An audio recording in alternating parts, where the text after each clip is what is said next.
Ja sam Teja Milković. Učenica sam 7. razreda, bavim se karate ove 4 godine. Na ljubičanskom sam pojasu, još 3 pojasa imam do crnog pojasa. Karatom sam se počela baviti zato što su me uvijek privlačile borilačke vještine. Moje ime je Klara Kšenek, učenica sam 7. B razreda. Već 8 godina treniram mažoret ples, ali za to još sviram klavir, a glazba i ples idu zajedno. S mažoretkinjama smo išli na europska, državna, regionalna prvenstva. Najveći nam je uspjeh bio u Španjolskoj na europskom prvenstvu gdje smo osvojili zlato sa marširajućom. Bili smo po dosta mjesta u Hrvatskoj, neka od ti su kad smo bili u Cavtatu, Moško Središće, Solin, Koprivnica, sada ćemo ići u Krapinu. Ja sam Mateo Keleminec, učenik sam 8. razreda osnovne škole Fra Kaja Adžića. Bavim se karateom već 7 godina. Bio sam na raznim natjecanjima i postigao sam neka dobra postignuća.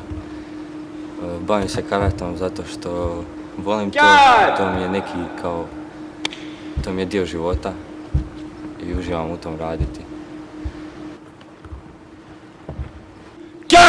Ja sam Sara Bošković, učenica sam 7. razreda. Kao što vidite, na meni je harmonika. Harmoniku sviram 5 godina, također se bavim još 2 aktivnostima, odbojka i boks. Te 3 aktivnosti mogu biti itekako dobri iskušni reditelji.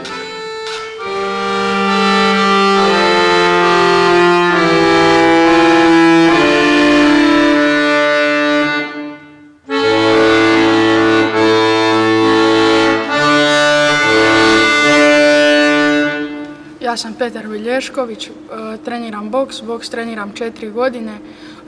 Boks sam krenuo trenirati zato jer volim borilačke sportove.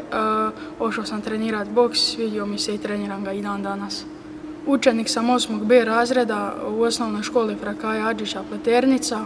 Namjeravam se boksom baviti dalje jer ga volim, dobar je sport i smiruje.